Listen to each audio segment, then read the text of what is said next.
Absolutely. The only advice I can give you is to keep writing.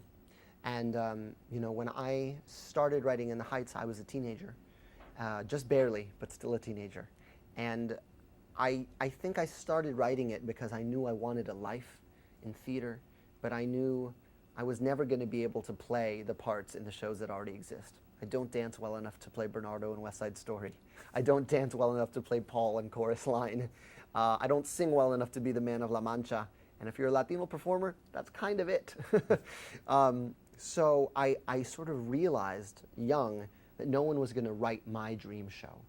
So I started writing it. I wrote a first draft. It wasn't as good as what you will see in Japan, but it was the beginning, and I just kept working at it and kept writing songs, and some songs didn't work and I threw them out. I have thrown out more than 60 songs in preparing the score for In the Heights. And the encouragement I would offer writers is when you start out sounding like your heroes. My first shows in Heist that I wrote as a teenager sounded like Rent, and they sounded like Sondheim, and they sounded like Candor.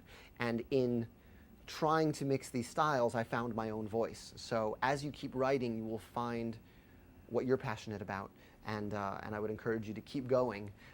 If you really love it, you'll do it when no one pays you to do it.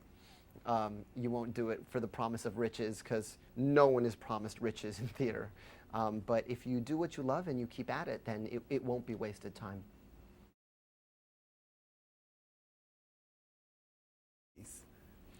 Well, I can tell you what I'm working on now. First of all, I'm working on the movie version of In the Heights. So that will require some new music. And we start shooting that later this year, and hopefully that will come out in spring of 2011. I also am working on 2 other musicals, an adaptation of Bring It On, the cheerleading movie, and I'm co-composing the score with Tom Kitt, who's another brilliantly talented composer who wrote Next to Normal, which won the Tony last year. And so we're splitting up songwriting duties on that and having a wonderful time. And our choreographer, Andy Blankenbuehler, is directing, and that will start a national tour here in the States February of next year. And then I'm also working on this hip-hop album that will hopefully become a theater piece about the life of Alexander Hamilton. And I was able to premiere I was lucky enough to premiere the first song at the White House for President Obama. And actually there's footage of that up on YouTube. And you can tell because I'm very nervous at the beginning, but I got to sing it.